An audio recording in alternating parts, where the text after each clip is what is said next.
que, quando falamos sobre os maçons, se você fizer uma pesquisa sobre eles tiveram presidentes dos quais eles têm orgulho em mostrar que foram maçons. Tem uma palestra que foi feita na celebração dos 300 anos da maçonaria no Reino Unido. Estava repleto de sofisticação e extravagância. E eles mostraram orgulhosamente a história de maçons famosos, coisa que falaremos mais adiante. Mas lá eles mostraram todos os rostos de todos os presidentes, e quando você os conta, você vê 14 presidentes vindo de uma mesma organização. E eu acho isso muito interessante, relacionando com a sua pergunta, porque se nós temos uma sociedade livre e aberta, com um processo eleitoral democrático, como é possível que 14 presidentes vêm de uma mesma organização? Não parece possível que eles façam parte de uma mesma organização e não tenham as suas ideologias influenciadas de alguma maneira. Walter, porque todas essas pessoas fazem parte dessas sociedades? Porque essas pessoas do alto escalão e ex-presidentes fizeram parte de uma organização como a maçonaria? Qual é o benefício? Muitos dos chamados pais da América eram maçons. Na elaboração da Constituição, havia puritanos envolvidos, mas também haviam maçons. Mas é possível ir até mais fundo na história. Por exemplo, em Salt Lake City, ao irmos para um templo mórmon, os mormons são muito bons em traçar genealogias. E é possível, nesse templo, ver um mural que mostra como muitos dos presidentes americanos eram parentes. É muito interessante saber que vários deles vieram da mesma linhagem sanguínea. Agora pare para pensar, se tudo fosse realmente tão democrático assim, como as pessoas dizem que é, então como é possível, estatisticamente, que tantos presidentes venham da mesma família, não importando estarem em um partido ou em outro? Então, esse assunto vai muito mais fundo do que todos imaginam.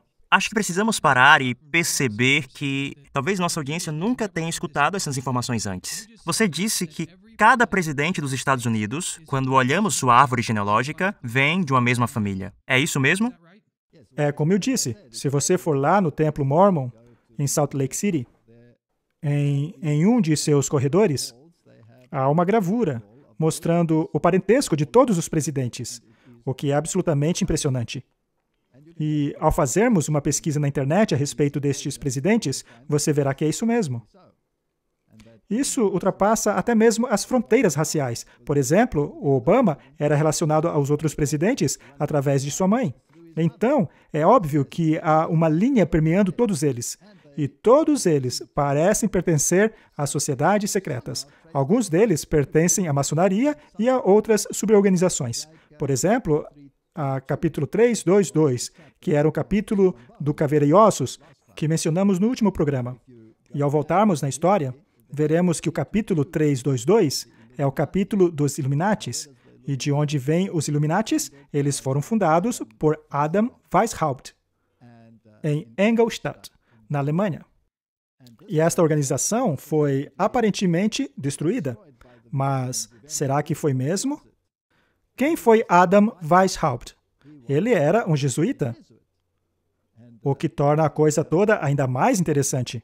Então, trata-se de uma organização fundada por um jesuíta. Muitos dirão que ele era um ex-jesuíta. Ora, mas que prova as pessoas têm para afirmar que ele era um ex-jesuíta? O fato de ele ter fundado os Illuminatis não prova que ele não era mais um jesuíta. Temos também o discurso feito pelo George Bush pai, no qual ele menciona milhares de pontos de luz e iluminação e coisas como essas, fazendo uma menção clara dessas sociedades. E também afirmou que uma nova ordem precisa ser criada. Então, há esta linha comum. E a pergunta que devemos nos fazer é: quem está no topo desta organização? Quem seria capaz de incorporar não apenas a ideologia, não apenas o aspecto religioso, mas também a linhagem de sangue? Quem seria capaz de estar relacionado não apenas à Babilônia, mas, como disse o próprio Albert Pike, relacionado ao próprio Enoque, filho de Caim? Mas qual era a ideologia dele? A ideologia de Enoque, o filho de Caim, era uma cidade. Ele foi o fundador da primeira cidade. Toda a humanidade deveria fazer parte de um único sistema. E temos também a Babilônia, aonde havia um zigurat, um sistema, um poder governante mundial, liderado por uma ideologia. E, de acordo com as Escrituras, esse sistema foi confundido com a confusão das línguas, o que forçou as pessoas a se espalharem. Agora, se você deseja o conceito da cidade única, então precisa voltar à Babilônia. Na Bíblia, há um sistema chamado de Babilônia e também uma cidade em um monte. Essa Babilônia também é referida como o sistema religioso e também como uma mãe. É um sistema religioso apóstata. Veja como temos novamente o conceito de Caim e Abel. Então, basicamente, no fim das contas, eles lideram uma linhagem ideológica. Portanto, o resto são manifestações públicas. Mas por trás das cortinas existe uma linha ideológica, filosófica e religiosa. Bem, então...